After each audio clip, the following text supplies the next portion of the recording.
A lot of debate going on right now about where the FBI should set up its headquarters. Even Christopher Wray is alleging that there may be some corruption in the process when Greenbelt, Maryland was chosen over Springfield, Virginia. It's also wild. You have the FBI director even alleging that the place is corrupt.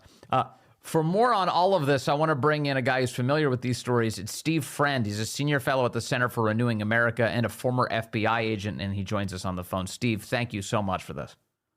Happy to be here. It is wild, isn't it, that you have the FBI director coming out and suggesting that there may have been some corruption in the selection of where to build the new FBI headquarters.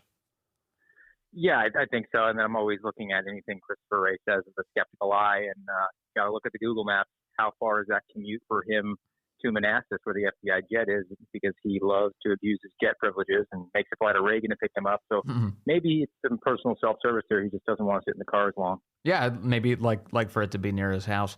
There's a lot of money on the line, obviously, to build an FBI headquarters. We're talking $375 million. In your experience, has the FBI done anything lately to deserve a shiny new building? No. And here's something that we need to keep perspective on. There's nothing operational that the FBI does at the headquarters building, the Hoover building right now. Not having a new building would not impact the field, any of the good work that we expect from a federal law enforcement perspective.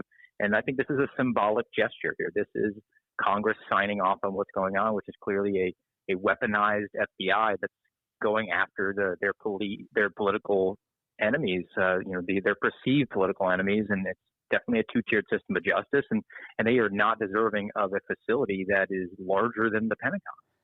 Yeah, Congressman Matt Gaetz tried to present an amendment recently to defund this FBI headquarters building. He said that he doesn't believe the FBI deserves a massive new headquarters or a Washington field office. Building a new headquarters would condone, reinforce, and enable the Washington field office of the Federal Bureau of Investigation's nefarious behavior. Unfortunately, the effort to defund this new FBI building failed. 70 Republican members voted against it. Why are there still Republicans who are on the side of giving gifts to the FBI?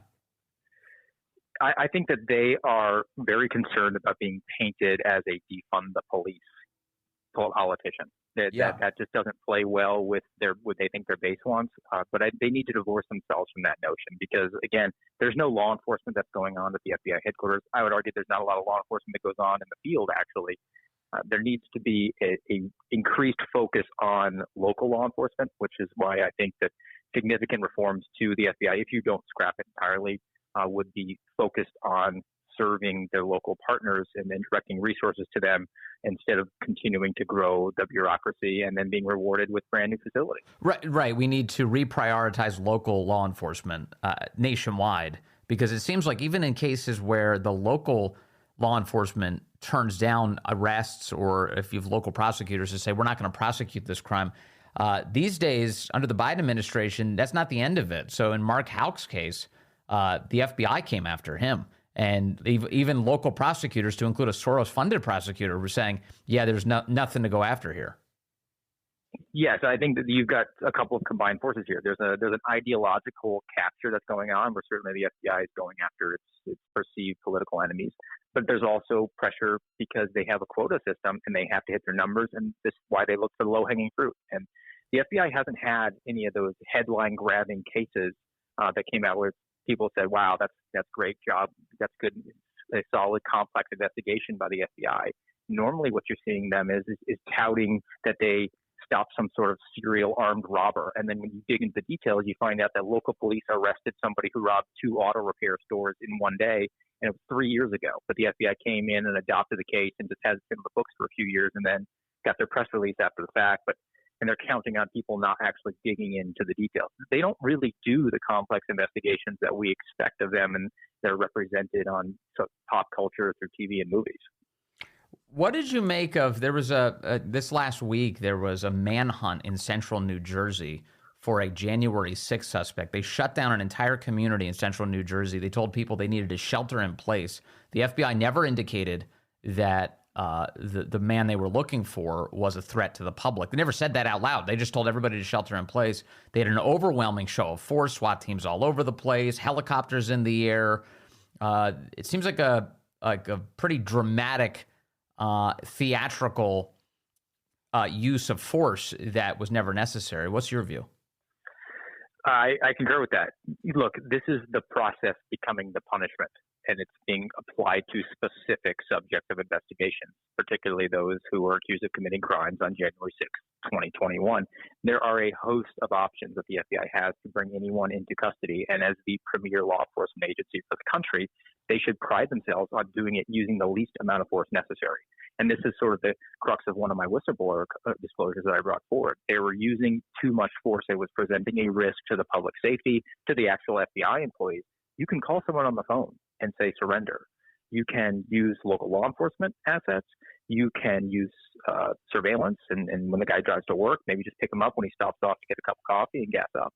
There's all these options at your disposal. But the default now within the FBI, especially when it comes to these politically charged cases, is send in the tactical team, because no one wants to brief up to the seventh floor of the Hoover building that they did anything less than use the maximum amount of force that they could when they're dealing with these evil, vicious, violent terrorists, as they label them. How much of this force and fear, the creation of fear here, is designed to suppress political opposition? I mean, in the sense that, you know, if somebody sees this and they're conservative, they hold back on even expressing their views in their neighborhood because they see what the FBI does to people who vote the wrong way. It has an enormous chilling effect. That's what the FBI is all about these days. All their actions against these January 6th defendants, their actions against whistleblowers. It's all to prevent others from coming forward and voicing their opinion, as there is their right to do as an American citizen. And that's not in keeping with traditional law enforcement.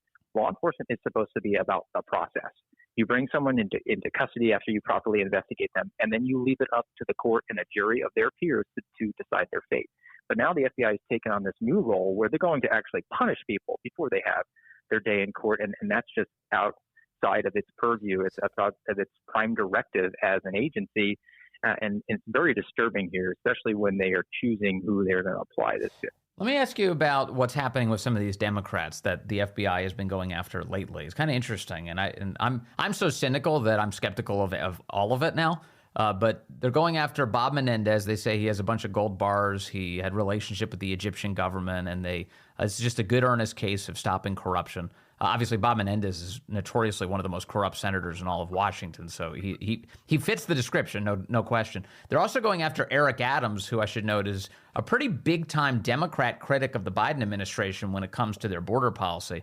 And this week we found out a lot of information about they're now investigating him, and they've seized his devices because they want to see whether or not he accepted money from Turkey in exchange for help in his election campaign to become mayor.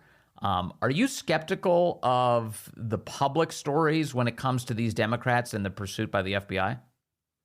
I'm always skeptical nowadays what the FBI is doing, and you just look at those particular candidates. They're not really useful to the Democrat narrative anymore. Obviously, Mayor Adams has been critical of the Biden administration's handling of the border, and they need to do what they can to put him into the penalty box on that. And like you said, Bob Menendez, for a long time, there have been allegations of corruption against him, and now just conveniently that there's a lot of criticism against the FBI and the DOJ for sort of being a two-tiered system of justice and only going against perceived conservatives. They conveniently throw this one out there. I think that they want to have that tit-for-tat narrative where they say, look, we're equally applying the law. But the fact that those cases have been on the books for so long and it's just a very convenient time for them to drop that, I always have a dubious perception of it. And I also compare this to the recent leak about the anti-government, anti-authority, violent extremist label that the FBI has. Now, on its face, it looks like this is a big revelation that the FBI might be targeting conservative Americans. That term was being thrown around for the last 3 years inside the FBI, but they've conveniently tossed it out there now to a sympathetic media source. They're going to take their lumps from Newsweek rather than shows like yours. And they're going to say, look, we're going to issue a caveat. We're not going to investigate First Amendment protected activity.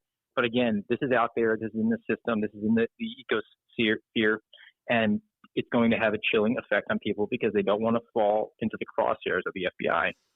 Yeah, there's also this kind of routine where we hear announcements from the FBI or leaks that they seem to be chasing a phantom menace of some kind. That there's white nationalism all over the place and violent extremism, domestic violent extremism that we're chasing down.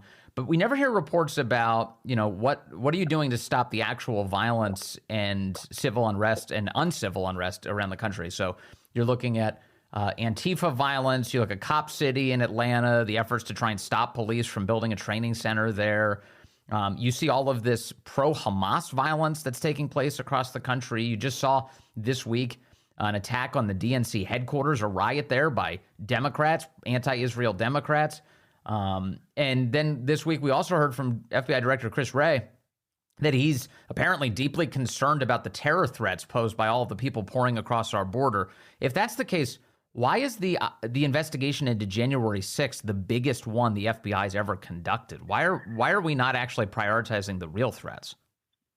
Because the FBI is not about actually combating crime and bringing the numbers down. It's the human nature of working smarter and not harder. You have one case with January 6th where they can manipulate the stats and hit their quota figures. So we have one case with lots of subjects. Well, we're going to manipulate it to look like there's thousands of actually individual cases around the country. And the person didn't really do much. They've been cooperative. The evidence against them is on video, and it was them walking through the Capitol. But we can claim that's a domestic terrorist, and ergo go back and say, look what all the good work the FBI is doing. And here's one figure I'll throw at you. Last year, the FBI had a quota of disrupting 600 domestic terrorist attacks. They fell short of that, and they only attained 397 disruptions of domestic terrorist attacks, which would mean, if you believe their numbers, that the FBI stopped a domestic terrorist attack every single day of the year and twice on Sunday. I worked inside the federal government, and they're not that good. The threat is not that high, but again, it's playing with the numbers, and that is not honest. That's giving a false perception to the American people about what the actual threat is, and they're not addressing the threats that we're seeing in front of us every day, right, with attacks on crisis pregnancy centers and the DNC and these Hamas riots. Yeah, totally. So when you create quotas like that, we're going to stop this many domestic terror incidents, but you don't have enough to justify it. How often does the FBI just start planning terror attacks and then saying that they stop them? All the time. It's been consistently. You just look at any sort of narrative. It's been going on for decades. And look, counterparts on the left have been saying the same thing. The FBI entrapped multiple Muslim Americans after 9/11. It's always someone who is a vulnerable person, maybe not intelligent, maybe English as a second language. They're lonely. They have something that the FBI is able to push and then introduce either an undercover or an informant to push someone to make an agreement to participate in something that's violent, and then the FBI cracks down on it. It's an entrapment scheme that is a tried and true tactic from the FBI, and now it's evolved from Muslim Americans to what they're characterizing as domestic violent extremists, and now this agave label, who are people who have a perception that the government might be having some overreach, or it might have some negligence, or might have some legitimacy issues through the electoral process. So essentially, if you think that mishandling the border or making COVID mandates for public transportation, or you have questions about mail-in ballots, you are perceived to be a threat, and they can entrap you into a scheme. Yeah, it's kind of one of the effects of not locking up crazy people anymore. We have no more involuntary commitment. So what happens is the FBI comes along and exploits those people and gets them involved in an entrapment scheme and then charges them with crimes. It's like you get like the one idiot who's sitting around, the whole room is filled with feds, and they plot out the federal kidnapping of Gretchen Whitmer, the Democrat governor of Michigan, just in time for the 2020 election. It's amazing to me, Steve Friend, as I look at that story, that you still have news outlets. It shouldn't be that amazing, but they do it. You still have news outlets who claim that there was a real deal effort to kidnap Gretchen Whitmer and not just an FBI plot. It was a complete farce, and I actually had small involvement with it as a SWAT guy. And they told us at the time they were sophisticated, they had encrypted communications, and if they engaged with us, we were prepared to get into a gunfight with this organization that we thought was a violent militia. So even the folks that were on the ground, like myself, were taking that information in good faith. We thought that this was an actual threat. And as we've come to find out, it was essentially an entrapment where they got these vulnerable guys who were not predisposed to do anything to make a couple statements, and then brought the force of the United States government against them for a political narrative and October surprise. It's all enough to make you really cynical, and even more so hearing from a guy like you who knows what it's like on the inside. Steve Friend, thank you very much for your time. Always appreciate your insight into this. Thank you very much, man. Have a great one. You too. God bless.